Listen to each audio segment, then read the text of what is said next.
Greetings and a very special welcome to our students, our staff members, off-campus partners, repeat visitors, and our new guests to the UWIHARP SHAZ podcast, the Sexual Health Awareness Zone.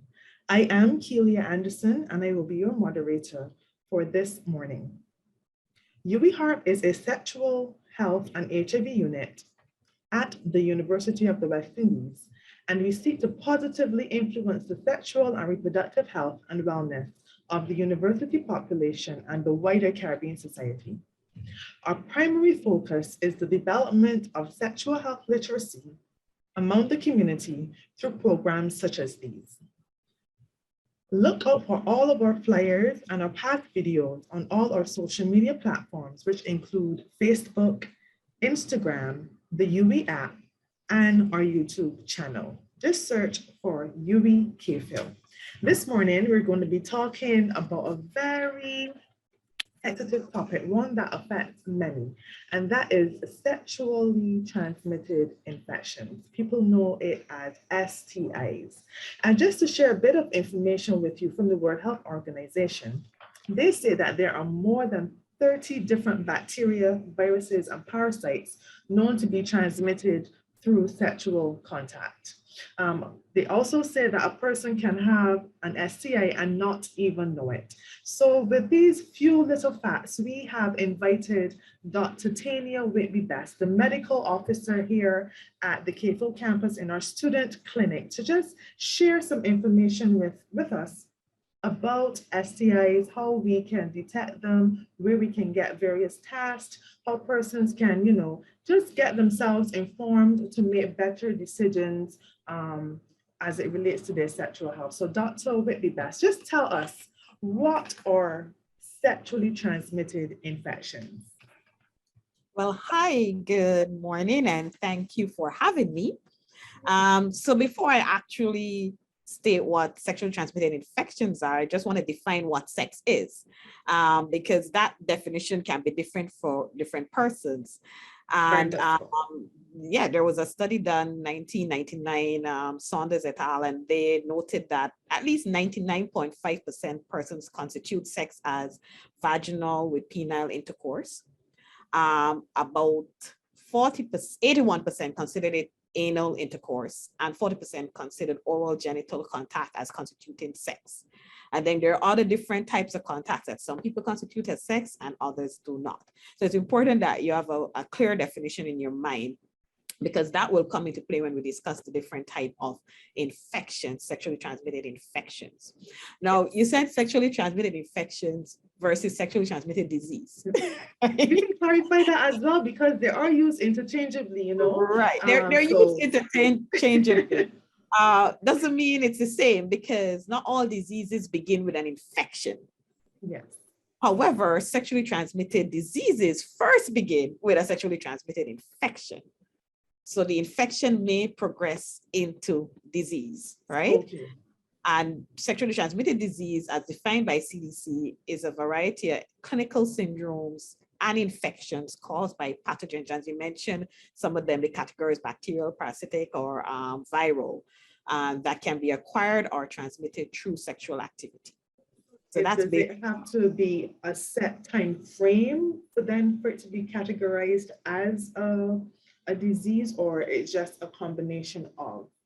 Well, the infection occurs first, and then for each type of infection, yes, there's going to be a definition for when it's considered a disease. Okay. Right. Understood. So that's very based on the different types of infections, sexually transmitted infections. Okay. So it's preferred to note it as infections or diseases. Just for clarity. and the other thing with that is also the stigma. Yes. That's associated with sexually transmitted disease. Using the term very harsh. Yes. And that was why persons and in the past, they used to say venereal disease. Remember, we did away with that term, venereal disease. Yes.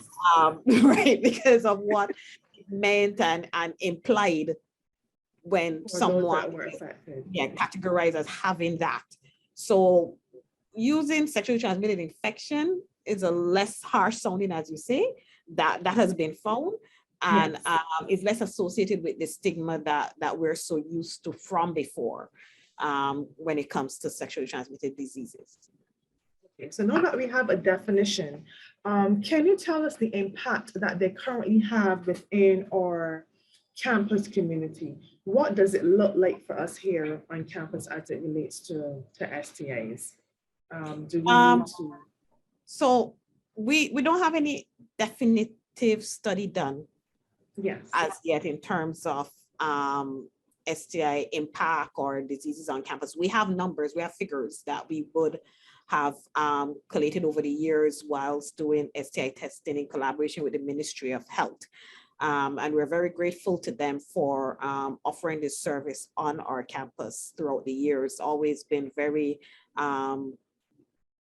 they're always consistent and they're always willing to come and assist with getting our students tested. So if we look at what's happening in Barbados, and there's data that would show between the age 15 to 49 years, condom use is not very frequent. That data, there was a behavioral health study, behavioral data from an HIV study, right, an HIV survey done recently in 2016, not too long ago. Yeah. And condom use was reported at about 41% of persons who actually use condom at the last sex act, and less than 34% of these, and about 34% of these persons actually had an HIV test in the last 12 months prior to that study. And when we look at the positivity rate, I guess, or the number of positives we have based on our testing that we're doing here on campus, for chlamydia, it's 14 to 15%, which is in keeping with the national figures. Yeah. So that's pretty significant. It's a little lower for gonorrhea and syphilis, probably about 2 to 3% and about 1% for HIV, but that's still important because you want to pick up HIV infection as soon as possible in anyone, even if it's one person. So that's still a pretty significant number that we're finding HIV during this testing. Right. Yeah. So that is important. So we do have persons on campus, mostly chlamydia infection, and it's the age group. Yes. It's the that you expect to find it in mostly. We do get gonorrhea diagnosis, syphilis diagnosis, and also HIV diagnosis. So, with those numbers, how can we encourage persons to be tested? We know that with some STIs, they're asymptomatic, meaning that persons generally do not know that they are infected. So how can we really, yes, we encourage testing through our partnership and through our social media sites and so on, but how can we really push and advocate for persons coming out to be tested? And what are some of the symptoms or signs that they can even look for? Well, firstly, it's important to note that STIs, or sexually transmitted infections, frequently are asymptomatic. Yes. But the challenge and the problem is being asymptomatic can lead to various complications, right? And we need to educate persons on that. And that is why screening is so important, because you want to identify an infected person before they develop complications. Most of these STIs are treatable and curable, right? And even in the case where they're not curable, they can be treated without leading to complications. So the messaging has to be focused on that. And that hopefully will encourage persons to come forward and get tested. What was the other part of the question? You were talking about the signs and symptoms? Yes. Can you give us some of that information as to if there are any signs or symptoms that person can look out for? Yes, most times they are asymptomatic, but for those that do have a little, maybe a burning, should we take it as maybe a yeast infection? Can we take it as a urinary tract infection? Or, you know, some people like to self-treat. We tell them yes. Not to. Right. But what advice can we give persons? Yes, be tested, but what other things can we advise persons to do in these instances? Well, I will just mention the most common ones that we tend to see, yes. Right? Of course, if you see any symptom and you're not too sure, it's always good to still get seen by a healthcare professional, medical doctor, and get some advice or some testing done or whatever. Yes. So chlamydia, I'll start with that. Can be different for men and women in terms of symptoms. Important to note that at least 70% of women with chlamydia may not notice any symptoms at all. But if they do get symptoms, the most common ones that they tend to have is pain when passing urine. They may have an unusual vaginal discharge. They may have these vague lower tummy pain or pelvic pain, pain during sex, or bleeding, from the vagina after sex, and bleeding in between your periods. Those are some of the important symptoms to look out for chlamydia as a female. Now, about 50% of male with chlamydia may not have symptoms, but if they do, some are similar to the female, pain when passing urine, or they may get this cloudy discharge from the penis, or burning and itching in the tube in the penis that carry urine out of the body. We call it the urethra. They may get pain in the testicles.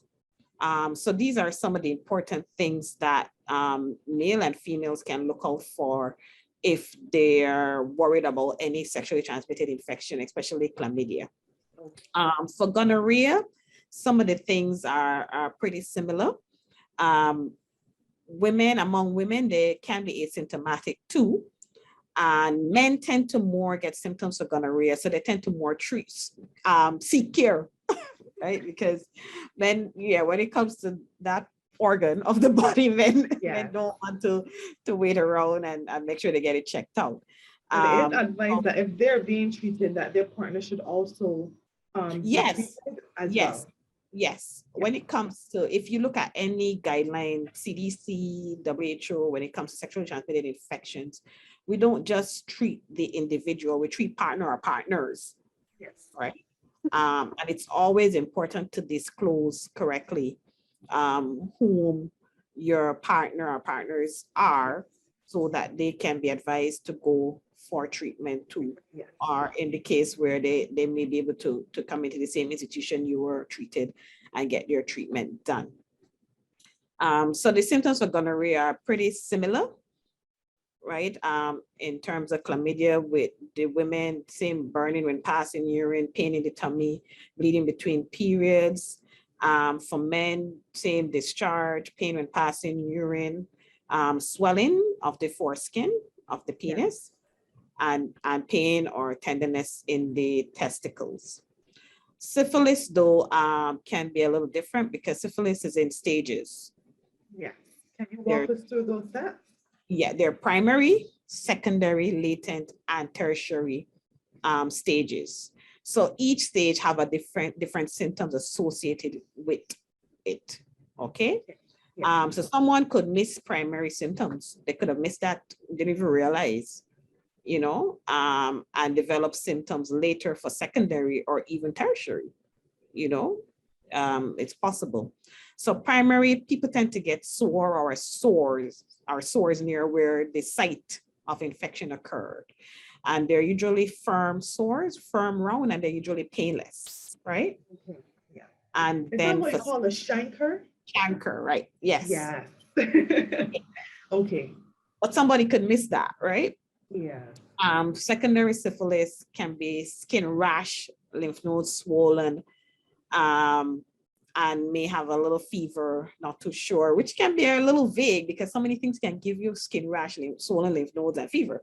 I mean, COVID, that's another added layer of symptoms that confuses everything. And all kind of infections that can give you similar symptoms, which is always best to seek medical advice, so that we can try to narrow down and try to find out the exact problem and be able to treat appropriately.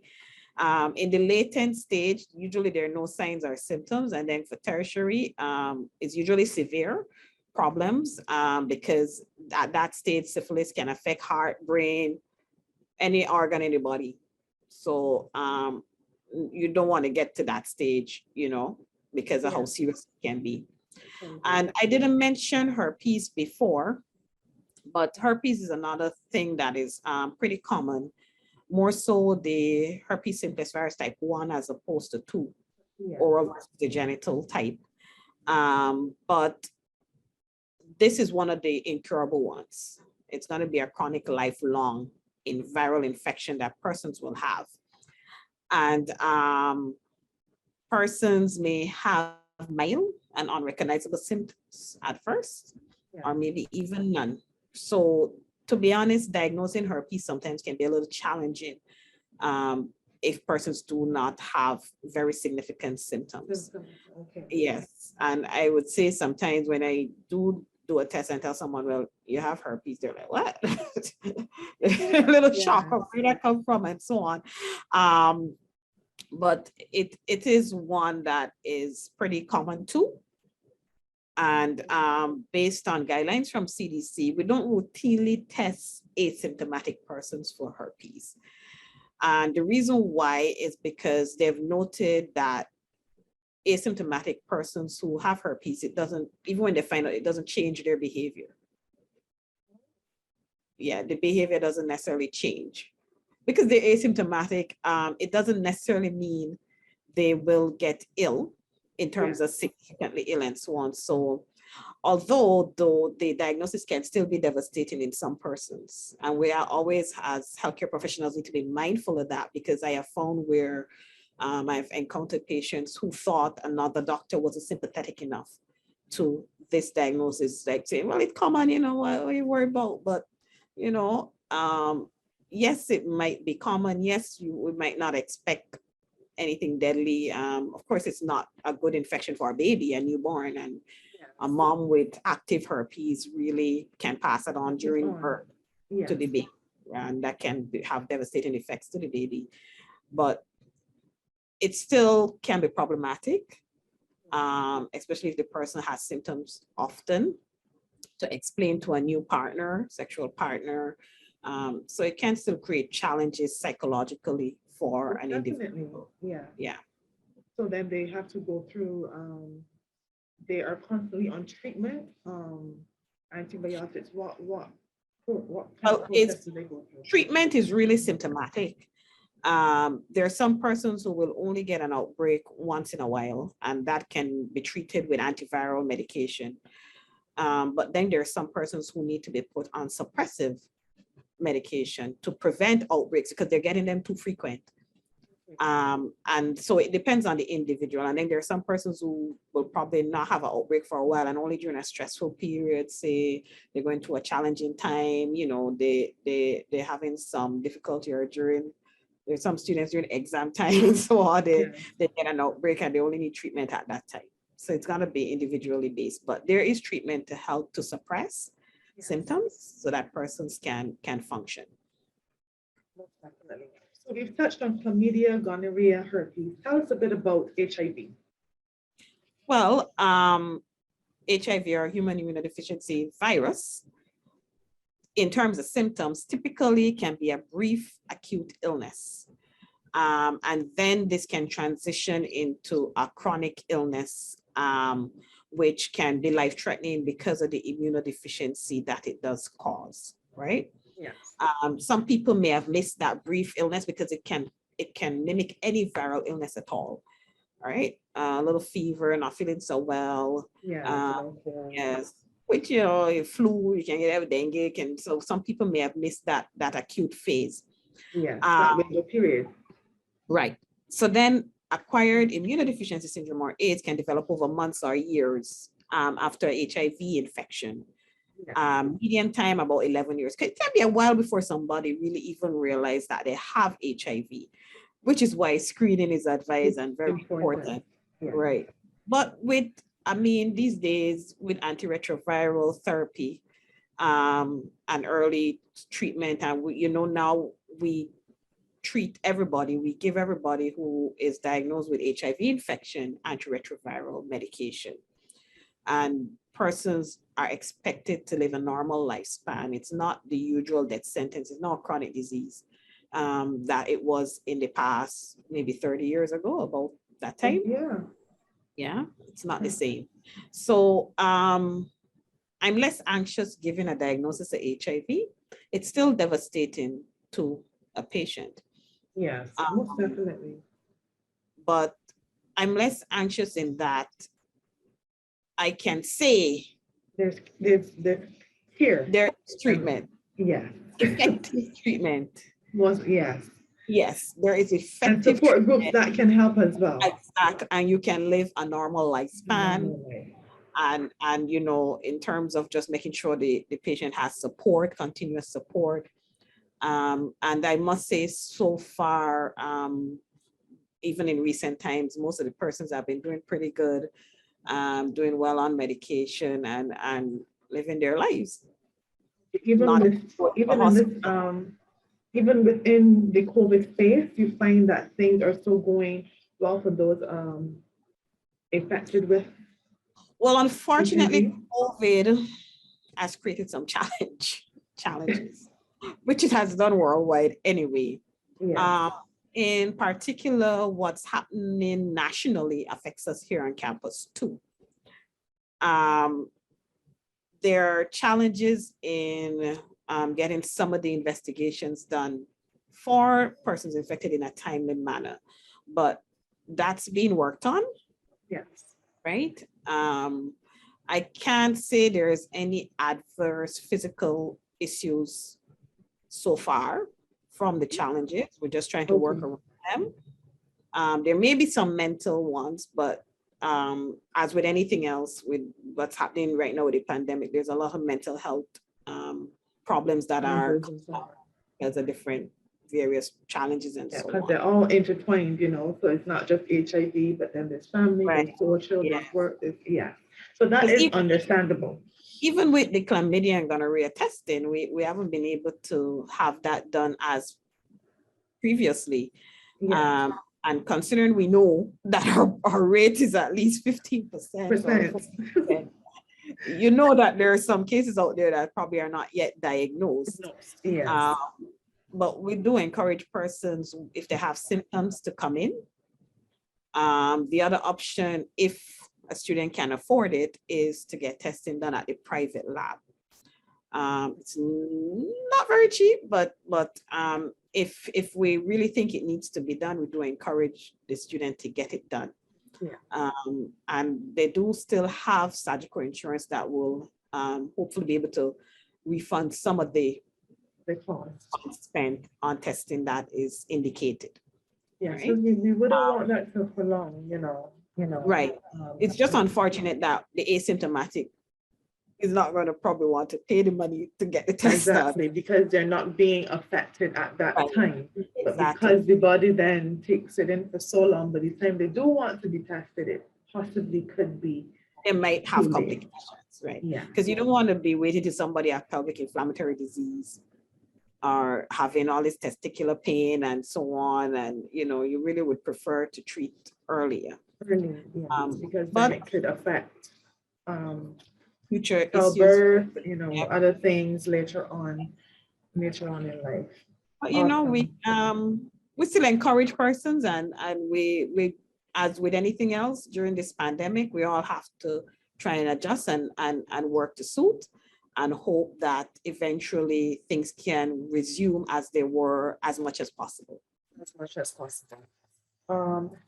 In terms of the female and male ratio, who do you see coming forward mostly for testing? And for those minor groups that don't, what suggestions can you make for us to work together to get them to come forward to be tested? Well, based on the figures we do have from campus, we tend to have mostly females who are coming in for testing, and the ratio would probably be 1 to 3. Yes, about 3 times more females coming into one male, 3 females to 1 male who would come in for testing. But we also need to look at the amount of males and females we have on campus.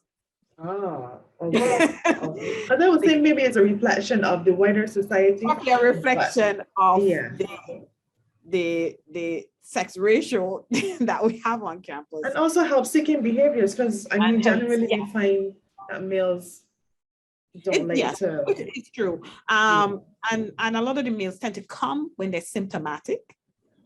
They're concerned about some pain, a discharge, a rash.